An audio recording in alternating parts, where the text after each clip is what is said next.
백 교수님, 네.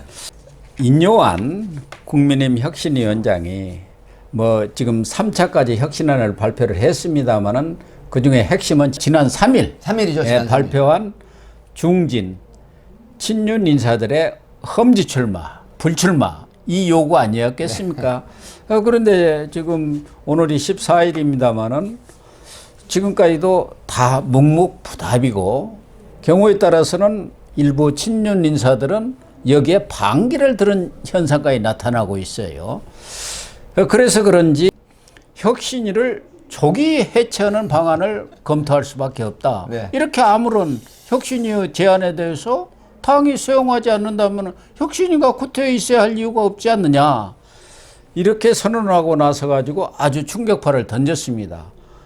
그래서 이러한 인요한 혁신위의 일종의 경고랄까 이런 것들에 대해서 물론 인요한 혁신위원장은 다시 그 보도가 나온 뒤에 혁신위가 조기 해체하는 게 아니다. 해체하는 일은 없을 것이다 이렇게 진화에 나서기는 했습니다마는 이 불길이 쉽게 사그라들 것 같지는 않지 않습니까? 그렇습니다. 인요한 혁신위원장이 이제 국민들로부터 이제 진영 논리를 떠나서 상당히 그 사랑을 받는 분이거든요. 예, 지지를 받았죠. 그렇습니다. 그렇기 때문에 이제 혁신위원장으로서 역할을 잘 할 것이다. 이제 처음에 이렇게 분석이 있었지 않습니까? 예. 근데 결과적으로 말씀을 드리면 지금 굉장히 중요한 말을 인요한 위원장이 했어요. 어떤 얘기냐면 우유를 그냥 먹을래, 배 맞고 먹을래 배를 맞고 이렇게 얘기를 먹을래. 했거든요. 예. 사실 이 얘기를 보면 그냥 예. 지나가는 말이 아니고요. 지금 인요한 혁신위원장이 혁신위원들과 함께 혁신안을 내놓고 지금 친윤, 뭐 소위 윤핵관이라고 하는 사람들이라든가 친윤이라든가 이런 어떤 여권의 중진들에 대한 험지 출마라든가 불출마 이런 요구가 과연 인요한 혁신위원장의 그 단심 혼자의 마음에서 나온 게 아니거든요. 예. 사실은 이게 윤석열 대통령이 어느 정도 시그널이나 메시지가 있다라고 하는 측면이기 때문에 지금 그 부분을 눈여겨볼 필요가 있는데 다만 저는 이 지금 김기현 대표도 뭐 시간을 두고 지금 대응을 하겠다라고 하는 부분들 아직까지 그 의중을 알 수가 없습니다. 일에는 시기와 순서가 있다. 네. 그다음에 급하게 먹다 보면 체한다 이렇게. 장제원 의원은 사실 윤핵관 중에 윤핵관이라고 볼 수 있는 뭐 권성동이나 이철규나 장제원 의원이 또 굉장히 참 우위에 있는 분인데 이분이 지금 부산 사장 아닙니까? 3일 전에. 네. 그런데 지금 버스 92대에 약 3,200명인가요? 4,200명. 4,200명을 해서 이제 그 쇠가시를 했다고 하는 부분은 물론 이 장제원 의원 저 개인적으로 알고 있는 분입니다만은 지금 이 시기에는 사실 이런 행사를 자제했어야 되는 부분이거든요. 그렇죠. 이게 인요한 혁신위원장에게 정면으로 소위 반발을 하는 모양새가 되는데 그렇게 된 셈이죠. 그리고 이제 이런 얘기를 했어요. 장제원 의원이 내가 알량한 정치를 하기 위해서 서울로는 안 간다. 그렇게 사상을 지키겠다 그 얘기 아닙니까? 그 얘기인데요. 이 부분은 사실 인요한 혁신위원장의 반발이 아니라 어느 정도 말씀하신 것처럼 윤석열 대통령에 대한 정면 반발로 받아들여질 가능성이 있어요. 그렇죠. 예, 그렇기 때문에 또 지금 이면에는 또 누가 있습니까? 김한길 위원장이 있지 않습니까? 네. 사실 김한길 위원장하고요, 윤석열 대통령하고 굉장히 그 사담이나 소통이 그 활발한 분입니다.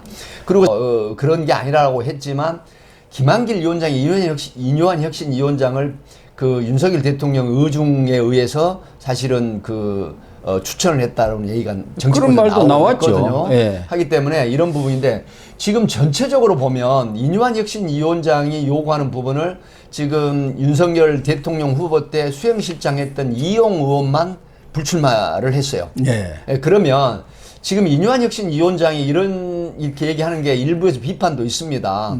험지를 출마하는 게 과연 이게 다가 아니다. 윤석열 대통령 현 여권에 대한 충성심이 꼭 그렇게만 하는 건 아니라고 하지만 그럼에도 불구하고 이 소위 VIP의 복심이라고 하는 이런 부분들이 인요한 혁신위원장을 통해서 흘러나갔다라고 봤을 때 여기에 대한 반발을 대놓고 한다고 하는 부분은 각자 도생이다.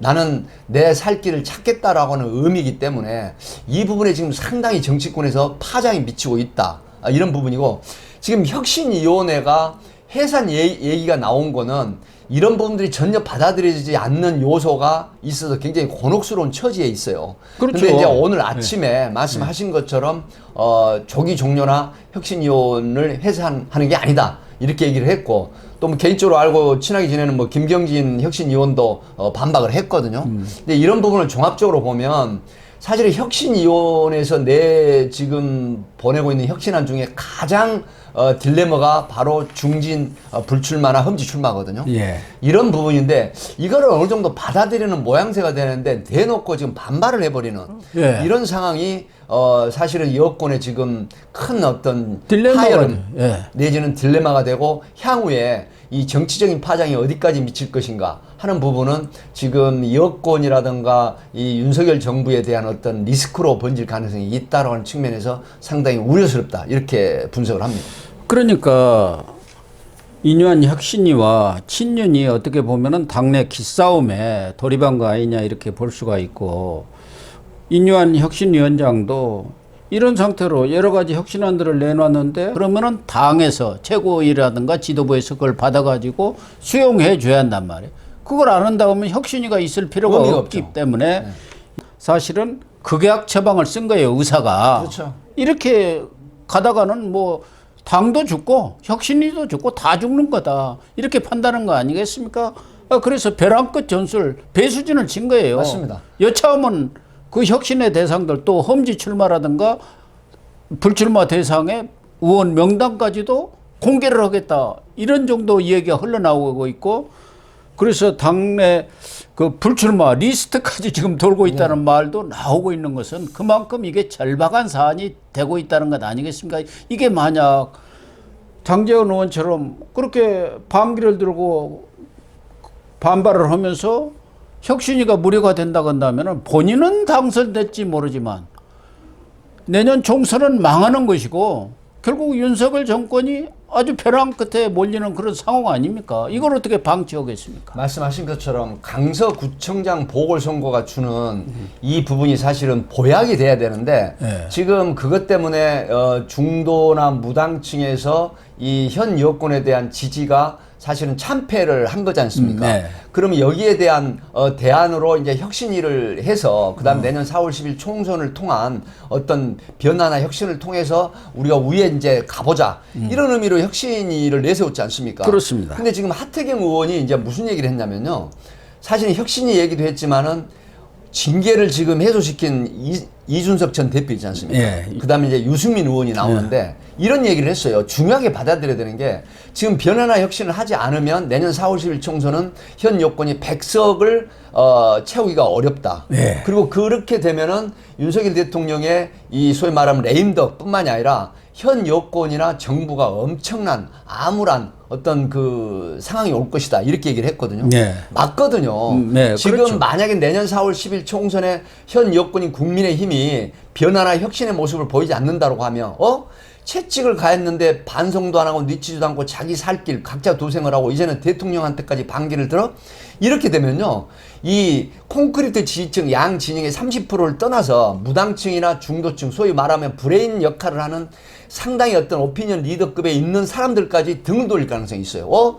너희들 정신 못 차렸네? 회초리가 아니라 몽둥이를 들고 났을 가능성이. 회초리를 줬으면 몽둥이 맞을 각오를 하지 않고 열심히 해야 되는데 각자 도생을 하고 이제는 대통령 얘기까지 반기를 들어 이렇게 되면요. 네. 지금 윤석열 대통령이 그 성향상 이걸 두고 보겠습니까? 그러니까요. 절대 두고 보지 않습니다. 그렇기 때문에 이 부분에 대해서 이 권성동 의원이라든가 이철규 의원이라든가 뭐 여러 가지로 지금 일체 지금 말을 안 하고 있거든요. 예. 근데 이건 어떤 게 경우냐면은 사실은 반대급부를 바라는 부분이 있습니다. 그렇죠. 어떤 경우냐. 예. 지금 인유한 혁신위원장이 당장 이런 요청을 하더라도 반응을 하지 않는 건 내가 잠시 시간을 벌고 있다. 근데 나에 대한 반대급부, 내가 험지 출마나 만약에 이 불출마를 했을 때 나에 대한 정치 이 상황이 끝나는 게 아니라 이어지는 어떤 뭐 선출직은 아니라도 임명직이라든가 어떤 이런 부분에 그럴 수도 대한 있죠. 대안이 이제 있어야 된다고 예. 생각을 하는 거거든요. 그래서 저는 개인적인 분석을 해보면 이런 어떤 그 스크래치를 내는 것도 일종의 반발로 보이지만 전략이다. 그래서 내가 살아갈 수 있는 방법, 자, 시그널이나 메시지를 던지는 거예요. 네. 내가 여기에 대한 호응을 나중에 할게. 그러면 반대급부를 나에게 다워. 정치인들은 항상 자기 이주에 자기 전략을 먼저 앞세우거든요. 그렇죠. 겉으로는 국민과 국가를 위한 이런 얘기를 하지만 사실은 자기 자산, 자기 어떤 정치의 어떤 효과나 극대화 이런 걸 먼저 생각하기 때문에 이런 부분에 내심 계산이 있지 않나 하는 그런 부분도 있습니다. 그래서 권성동 의원 같은 경우는 지금 조용히 있지 않습니까? 네. 뭐 일각에서는 나는 윤핵관에서 빼달라. 나는 뭐 이제 완전 윤핵관에서 빠져갖고 지금은 장제원이고 이철규가 다 말아먹고 있다. 뭐 이런 얘기까지 했다고 하지만 경우에 따라서는 한동훈 장관이 빠지면은 권성동 의원이 전에도 법무장관설이 네. 있었지만 법무장관으로 가도 돼요. 할 수 있습니다. 예. 네. 얼마든지 그러니까 말씀하신 대로 정치인들은 또 다음에 자기 정치를 생각하는 그렇습니다. 거 아닙니까? 예, 대안을 그러니까 생각하는 것이고. 이 밀당을 안 할 수가 없어요. 그런데 문제는 이렇게 장제원 의원 같은 경우 이 윤핵관 중에 윤핵관인데 이분은 또 이미 선언을 했습니다. 자기는 임명직 공직에는 안 안 가겠다. 한다고 그랬거든요. 그리고 또 계속 이렇게 어마어마한 세과시를 하면서 나는 사상을 끝까지 지키겠다. 이렇게 뭐 더 이상 물러날 수 없는 그런 배수진, 소위 말하면. 배수진을 쳐버리면은 참 윤석열 대통령도 어렵죠. 그래서 뭐 윤석열 대통령이 직접 이제 장제원 의원과 담판을 벌일 수도 있겠습니다만은 그렇게까지 가면은 참 여건이 상당히 그렇습니다. 혼란에 빠질 수도 있겠다. 또 하나는 지금 또 TK의 가장 뭐 중진이랄까 연장자라고 하면 주호영 의원 아닙니까? 예. 5선 아닙니까? 근데 이 사람도 바이든도 40년 상원의원 했고 YSJP 다 구선했는데 무슨 지역구 옮겼다는 소리 못 들어봤다. 나는 대구에서 정치 시작해서 대구로 끝나겠다. 내놓고 이제 반박이나 반발을 네. 해버린 거죠. 이게 안 돼. 그게 영남 어떤 정서를 지금 반영하는 거예요. 영남에서는 자기들은 무소속으로 나가도 당선이 된다. 이 두 사람 다 또 무소속으로 나가고 당선된 경험이 있어요. 자기 지역구가 워낙 튼튼하니까. 이러면은 여건이 큰일 난다. 그런 얘기죠. 만약에 인요한 혁신위가 이거 도저히 안 되겠다 해서 사퇴하면은 그에 따라서 당연히 지도부 동반 사퇴론이 나올 것이고 경우에 따라서는 이 총선도 포기 선언이나 다름없는 상당히 이제 거가 혼란이 올 가능성이 총선 있습니다. 포기 선언이 돼버리는 거예요. 지금 이제 그 지적을 굉장히 좋은 지적을 하셨는데요. 윤석열 대통령의 정치 여정은 사실 짧습니다. 예. 현직 그 지금 여권의 대통령이고 여권의 이제 수장이기도 하고 국가의 총 그 통솔 책임자이신 대통령이긴 하지만 정치인들이라고 하는 부분은 이제 우리 고영신 교수님도 아시지만은 굉장히 그 조삼모사인 경우가 많습니다. 그럼요. 사실은 힘이 있을 때, 파워가 있을 때는 충성을 다할 것처럼 하다가 내가 이제 각자 도생해야 되겠다고 판단이 되고 그다음에 레임덕이라든가 힘이 떨어지면 2, 3년 후를 내다봅니다. 예. 그렇게 돼서 가감이 또 돌아서는 경향이 많거든요. 이런 부분이 있는데 지금 정치 여정이나 역정이 짧은 윤석열 대통령이 딜레마에 빠질 수가 있어요. 왜 그러냐면 내 당선에 기여한 상당히 많은 윤핵관들이나 윤핵관 호소인들이 보통 얘기를 하지 않습니까? 예. 이런 어떤 우호 세력들이 이런 드러내놓고 반발을 해버린 상황에서 내면적으로 어떤 딜을 한다고 하는 부분은 대통령 자존심이 허락지 않을 겁니다. 그렇습니다. 그렇기 때문에 어떤 외적인 요소, 그래서 지금 뭐 장해찬이라든가 상당히 지금 우호 세력들이 공격을 하고 있거든요. 이런 부분들이 있는데 사실 그런 정도 힘은 약해요 지금. 그렇기 때문에 어떤 다른 특단의 대책이 있을 가능성이 있다라고 보지만 그럼에도 불구하고 인요한 위원장이 이런 어떤 혁신안을 내놨을 때 반대급부를 설령 기다린다고 하더라도 드러내놓고 이렇게 반박을 해버리면 현 여권과 윤석열 대통령에게 절대로 플러스되는 요인은 없거든요. 예. 그렇기 때문에 인요한 혁신위원장이 어떤 대안을 제시를 하면 혁신안을 제출을 했을 때 거기에 일정 정도 호응을 하는 듯한 모습을 보이면서 시간을 벌기 작전. 예. 이거는 정치인으로서 정무적 감각이 있다라는 판단이 되는데 바로 그냥 즉석에서 반발을 뭐 주호영 의원처럼 해버리거나 아니면 세가시를 하면서 내가 뭐 사실은 그 장제원 의원이 해서는 안 될 말을 했어요. 네. 자기가 자기가 지금까지 정치인으로서 살아온 그 역사가 있는데 알량한 정치를 이어가기 위해서 이렇게 얘기를 해버리면 알량한 정치입니까? 자기가 정치인들, 해온 게? 그러면 정치인들뿐만 아니라 사실은 현 여권이라든가 스스로 얼굴에 침을 뱉는 격이 돼버리는 거거든요.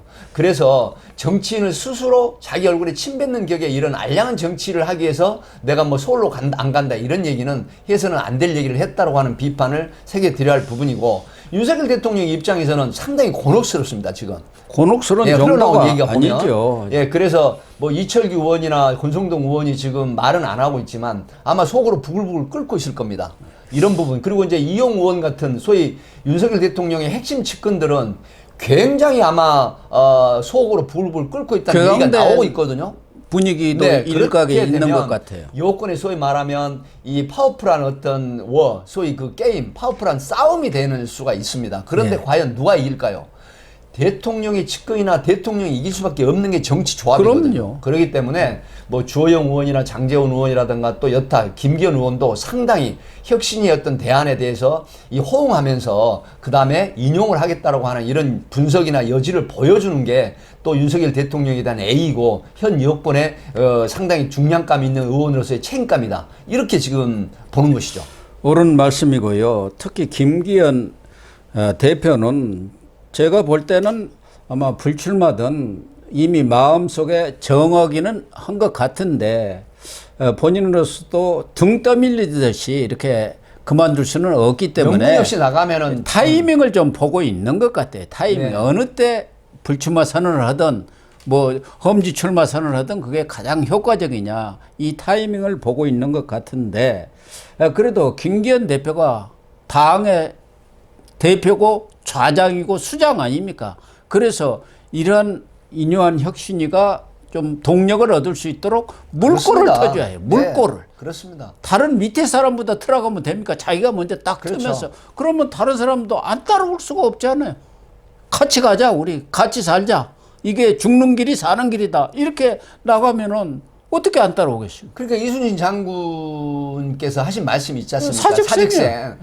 살기로 하면 죽을 것이요 죽기로 하면 살 것이다. 그리고 김기현 대표 말씀을 하셨는데 김기현 대표가 만약에 솔선수범해서 혁신안에 대한 어떤 호응을 하잖아요.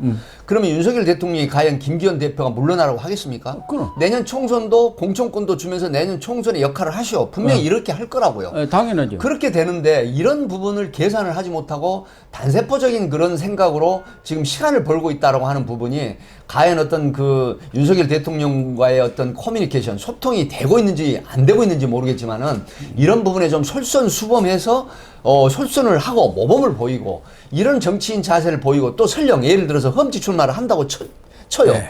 그러면 윤석열 대통령이 자 아름다운 산하를 하는데 그 아름다운 산하를 하는 김기현 대표를 라이언 일병 구하듯이 구해내지 않겠습니까? 예, 분명히 당연히. 구해낸단 말입니다. 그렇죠. 그렇기 때문에 왜 이런 모습들을 소탐대실만 하지 말고 장기적인 어떤 안목을 보고 행동을 하지 않는지 사실은 답답하다 이런 말씀을 드립니다. 그렇습니다. 아무튼 인요한 혁신위원장은 뭐 부인을 했습니다마는 내심은 분명히 이 혁신안에 대해서 묵묵부답하는 중진, 친윤들한테 경고 목소리를 낸 것만은 분명한 것 그렇습니다. 같아요. 본인이 냈던 다른 사람을 통해서 냈던 네. 이렇게 나가다가는 당도 망하고 다 망하니까 네. 그렇다고 한다면 조기 해체할 수밖에 없다. 조기 해체한다는 것은 총선도 포기한다는 일이나 마찬가지이기 때문에 인요한 혁신위원장으로서는 극약 처방을 내린 거예요, 의사가. 그렇죠. 네. 네. 이걸 먹지 않으면 죽는다. 그렇기 때문에 김기현 대표를 필두로 해서 친윤계 핵심들도 물론 자기 정치도 중요하지만 중요하죠. 더 네. 중요한 것은 네. 뭡니까? 그런 대의 명분을 봐야죠. 예. 네. 그렇게 좀 대의 명분에 따라서 결단을 내려주는 그렇습니다. 것이 당과 본인이 다 사는 길이 네, 아닌가. 그런 대통령도 생각이 살고 당도 살고 자기 자신도 사는 겁니다. 예. 예를 들어서 험지에 나가서 만약에 낙선을 하잖아요. 그러면 가만히 윤석열 있겠습니까? 대통령이 야, 너 떨어졌으니까 그만둬. 그렇게 안 합니다. 당연하죠. 그렇기 때문에 반드시 라이언 일병 구하듯이 최선을 다해서 구한다. 이런 부분만 생각을 하면 아마 고영신 TV 보시는 정치인들, 특히 여권의 중진이나 친윤들 제발 좀 솔선수범하십시오. 그러면 윤석열 대통령이 보고 계십니다. 살고자 하면 죽고 죽고자 하면 산다는 이순신 장군의 명언을 한번 다시 생각하시고 행동하시면 분명히 전망은 밝다. 이렇게 말씀을 드립니다. 네, 우리 친윤 특히 윤핵관으로 불리는 핵심 인사들이 과감한 결단을 조기에 내려주시기를 거듭 부탁을 드리겠습니다. 네, 시청자 여러분, 오늘 방송은 여기서 마치도록 하겠습니다. 시청해 주셔서 감사합니다.